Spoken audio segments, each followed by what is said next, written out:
مولانا آزاد کا ایک مضمون ہے مذہب کی دکان. مذہب کے دکانداروں نے جہل و تقلید اور تعصب و ہوا پرستی کا نام مذہب رکھا ہے، اور روشن خیالی و تحقیق جدید کے عقل فروشوں نے الحاد و بے قیدی کو حکمت و اجتہاد کے لباس فریب سے سنوارا ہے. نہ مدرسے میں علم ہے، نہ محراب مسجد میں اخلاص، اور نہ میکدے میں رندان بے ریا. ارباب صدق و صفا ان سب سے الگ ہیں اور سب سے پناہ مانگتے ہیں. ان کی راہ دوسری ہے. ہمارا عقیدہ ہے کہ دنیا کے تمام بانیان ادیان و ملل میں سے کسی نے بھی شرک و انسان پرستی کی تعلیم نہیں دی. پرانی سے پرانی بات جو دنیا میں کہی گئی ہے صرف سچائی اور خدا پرستی ہے، لیکن معلوم ہے کہ ان کے ماننے والوں نے شرک و بت پرستی کا راستہ اختیار کیا، اپنی ساری کج فہمیوں کو انہی کی جانب منسوب کر دیا. جب انبیاء کرام علیہ السلام کی صاف صاف تمثیلوں کو کیا سے کیا بنا دیا، تو پھر عامہ مصلحین و مصلحائے طریق کے بیچارہ کار دور ماندہ احوال و دل باختہ کشا کش تلوین و تمکین ہے. یہ پرانی ان کی ابتدائی دور کی اردو ہے تذکرے کی. وہاں وہ بہت مشکل الفاظ استعمال کرتے، دو چار معنی سیا ہو ان کا در انداز اس دور کا آپ کو معلوم. یہ ہے جوانی کے دور میں انہوں نے لکھا. بہرحال اس فتنے سے کیوں کر بچ سکتے ہیں؟ آنکس است اہل بشارت اشارت دعوت. جیسے اس فتنے سے کیوں بچے؟ عقل مند کے لیے جو اہل بشارت ہے ان کے لیے کافی. کسی غیر معصوم کا قابل احترام و اتباع ہونا اس کے لیے مستلزم نہیں کہ اس کا ہر قول و حال حجت ہو.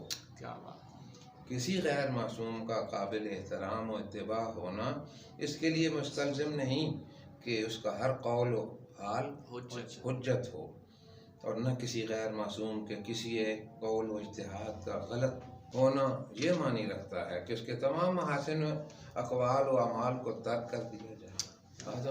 نہ کسی غیر معصوم کے کسی ایک قول و اجتہاد کا غلط ہونا یہ معنی رکھتا ہے کہ اس کے تمام محاسن اقوال و اعمال کو ترک کر دیا جائے. قرآن حکیم نے سچے مومنوں کی جو شان بتلائی ہے وہ ان کی اس طلب دعا سے ظاہر ہے کہ ربنا لا تجعل فی قلوبنا غلا للذین آمنوا. بس جب عام مومنوں کی نسبت یہ حکم ہے تو اصحاب علم و فضیلت کی طرف سے دل میں غل و بغض کا ہونا کب جائز ہو سکتا ہے؟ البتہ اصل مرکز حق و یقین کتاب و سنت ہے. یہ مرکز اپنی جگہ سے نہیں ہل سکتا.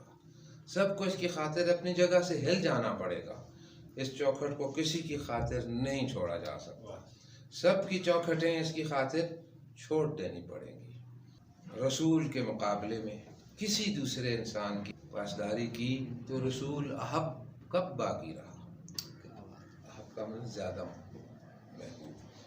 ارباب افراد تو غلو کی ساری غلطی یہ ہے کہ وہ اپنے غیر معصوم پیشواؤں کے اقوال و احوال کو بمنزلہ اصل مرکز بنا لیتے ہیں جس کو کسی حال میں اس کی جگہ سے نہیں ہلایا جا سکتا، اور پھر چاہتے ہیں کہ وحی الہی و صاحب وحی کی نس کو اس کی جگہ سے ہٹا کر اپنے خود ساختہ مرکز تک لے جائیں، اور نہ جا سکیں تو زبردستی کھینچ کر لے جائیں. اس پر ستم یہ اس طریق کو طریق توفیق و تطبیق کے نام سے تعبیر کرتے ہیں. اگر یہ تطبیق ہے تو پھر دنیا میں تحریف کا وجود باقی نہ رہا، اور نہ کبھی اہل کتاب نے اس دنیا میں تحریف کی. افسوس کہ جزیات مذمومہ عقائد کے غرور باطل نے مسلمانوں کو جس قدر نقصان پہنچایا کسی چیز نے نہیں پہنچایا. عمل صالح کی اہمیت بالکل جاتی رہی اور سارا دار و مدار چند مذمومہ عقائد پر آ کر رک گیا. مذمومہ عقائد زوم میں، اپنے زوم میں جو عقائد اختیار. ایک شخص صرف اس غرور میں کہ الف سے لے کر یہ تک ٹھیک ٹھیک عقائد نسبی کا مجسمہ ہو، تمام مسلمانوں کو حقیقت و گمراہ کہتا ہے، سمجھتا ہے کہ عمل اور ایثار و محبت فی اللہ کوئی شے نہیں. ایک شخص تقوی و طہارت میں کتنا ہی اصلح ہو لیکن کسی ایک جزئی و ضمنی عقیدے میں بھی مخالف ہوا تو اس کی ساری عمر کی کمائی رائے گاں گئی، اور باوجود عمر بھر کے ایمان و عمل صالح کے کافر کا کافر ہی رہا. جس کلمے کے ایک بار اقرار کر لینے سے ابو سفیان اعدائے عدو اسلام اور وحشی قاتل حمزہ کا خون حرام ہو گیا تھا، اور اگر ابو جہل بھی اقرار کر لیتا تو اس کی ساری عمر کا کفر و طغیان محو ہو جاتا۔ آج ساری عمر اس کے ایمان و عمل میں بسر کر دیجئے، لیکن پھر بھی مومنوں کے گروہ میں شمار ہونے کا حق حاصل نہیں کر سکتے۔ افسوس 1300 برس گزر چکے، مگر کفر و ایمان کی گتھی آج تک نہ سلجھ سکی۔ سانپ اور بچھو ایک سوراخ میں جمع ہو جائیں گے، لیکن علماء دنیا پرست کبھی ایک جائے اکٹھے نہیں ہو سکتے۔ کتوں کا مجمع ویسے تو خاموش رہتا ہے، لیکن ادھر کسائی نے ہڈی پھینکی اور ادھر ان کے پنجے تیز اور دانت زہر آلود ہو۔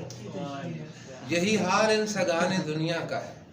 ساری باتوں میں متفق ہو سکتے ہیں، لیکن دنیا کی ہڈی جہاں سڑ رہی ہو وہاں پہنچ کر اپنے پنجوں اور دانتوں پر قابو نہیں رکھ سکتے۔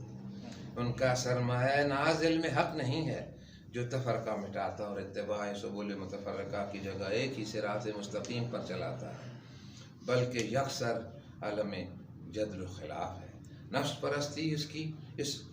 پرستی اس کی کثافت کو خمیر دیتی اور دنیا طلبی کی آگ اس کی ناپاکی کے بخارات کو اور زیادہ تیز تر کرتی رہتی ہے۔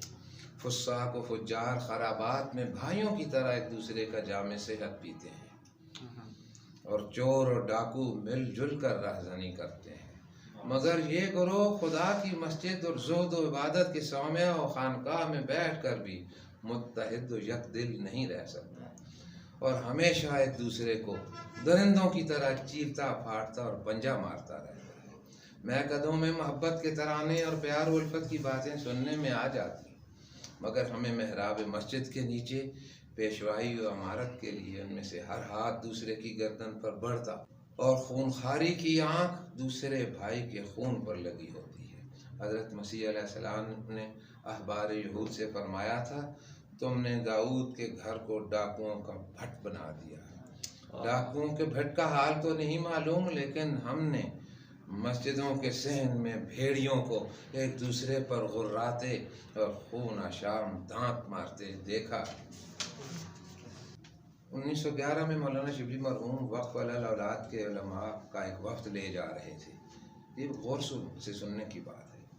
1911 میں مولانا شبلی مرحوم وقف علی الاولاد کے لیے علماء کا ایک وفد لے جا رہے تھے، اور اسی غرض سے کلکتے میں مقیم تھے۔ علماء وقت میں سے ایک بزرگ کے درس و نظر معقولات کے لحاظ سے آج کل مخصوص امتیازی درجہ رکھتے ہیں۔ ایک دن اسی لب و لہجے میں جو ان بزرگوں کے لیے مخصوص ہے، آج کل کے انگریزی خواں تعلیم یافتہ اشخاص کی مذہب سے بے خبری اور الحاد و بے قیدی کی شکایت کرنے لگے۔ میں نے کہا، یہ شکایت کم از کم آپ لوگوں کو کی زبانی تو اچھی نہیں معلوم ہوتی۔ میرے خیال میں تو آپ اور وہ دونوں ایک ہی تنور کے سوختہ اور ایک ہی مشرب و مسلک کے دو مختلف مظاہر ہیں۔ زیادہ سے زیادہ یہ کہ آپ کی قدامت و اولیت کی رعایت کرتے ہوئے ان کو آپ کا چھوٹا بھائی کہا جائے۔ آپ یونانیوں کے حلقہ بگوش، وہ یورپ کے پرستار۔ قرآن و سنت سے وہ آپ بھی دور و محجور، وہ بھی بے خبر و مغرور۔ بلکہ سچ پوچھئے تو ایک لحاظ سے بات سمجھ رہے ہیں کہ دونوں طبقات جو جدید و قدیم کے، بلکہ سچ پوچھئے تو ایک لحاظ سے آپ پر من وجہ وہ فضیلت رکھتے ہیں۔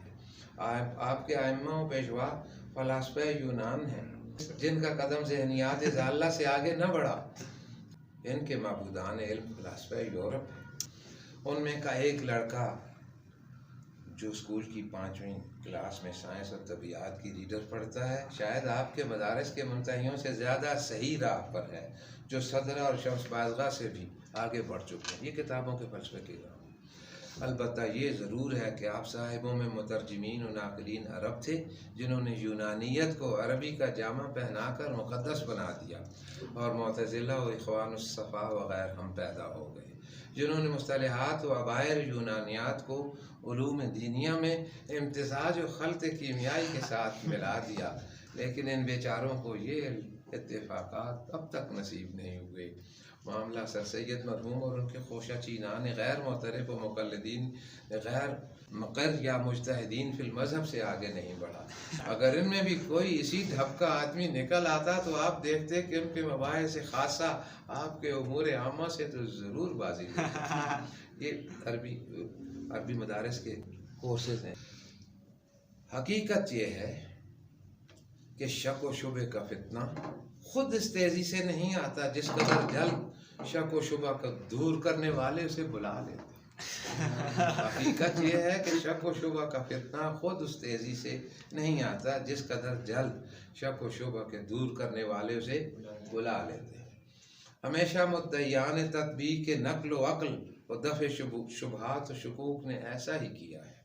علوم قدیمہ کی اشاعت کے زمانے میں ایک نہایت ہی محدود جماعت نے یونانی فلسفے وغیرہ کو پڑھا. متوسلین دربار خلفاء مشغولین تراجم و نظر کے علاوہ عام امت اس کے اثرات سے محفوظ تھی.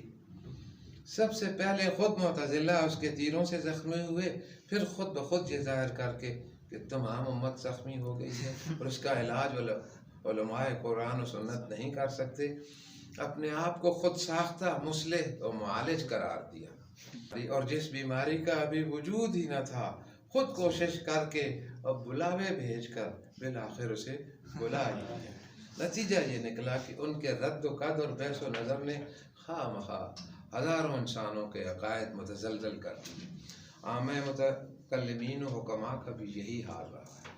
ہمارے زمانے میں بھی بعین ہی یہی صورت پیش آئی جس پر آج تک کسی نے غور نہیں کیا. ابھی نہ تو مسلمانوں میں نئے علوم کی بنا پر کوئی نیا چرچا پھیلا تھا، نہ شک و شبہات پیدا ہوئے تھے. محض چند لوگ تھے جنہوں نے نہ تو یورپ کی کوئی زبان پڑھی تھی، نہ علوم مادیہ سے واقفیت حاصل کی تھی. صرف سنی سنائی باتوں اور مقلدانہ جوش عقیدت و حسن ظن ب یورپ جلی سے اپنے جی میں شکوک و شبہات پیدا کر پھر خود ہی پکارنا شروع کر دیا کہ علوم جدیدہ نے اسلام کا خاتمہ کر دیا. اس کے سیلاب نے مسلمانوں کے 1300 سالہ عقائد زیر و زبر کر دیے. اب بجز اس کے چارہ نہیں کہ اسلامی عقائد میں اثر نو ترمیم و تنسیخ کی جتنی خود ہی بیماری بنائی اور یہ علاج. نتیجہ یہ نکلا کہ شکوک و شبہات خود تو ابھی نہیں آئے تھے مگر ان لوگوں نے بلاوے بھیج کر بلا ہی لیے. اور یہ کہہ کر کہ انگریزی تعلیم یافتہ نوجوان مذہب کو خیر بات کہہ دیتے ہیں، سچ مچ پوری نسل کو شکوک و شبہات نے غرق کر دیا. اگر کہا جائے کہ علاج کیوں کر ہوگا اگر تمام بیماریوں کے حالات منضبط نہ کیے جائیں گے تو جواب یہ ہے کہ تمثیل میں غلطی ہے.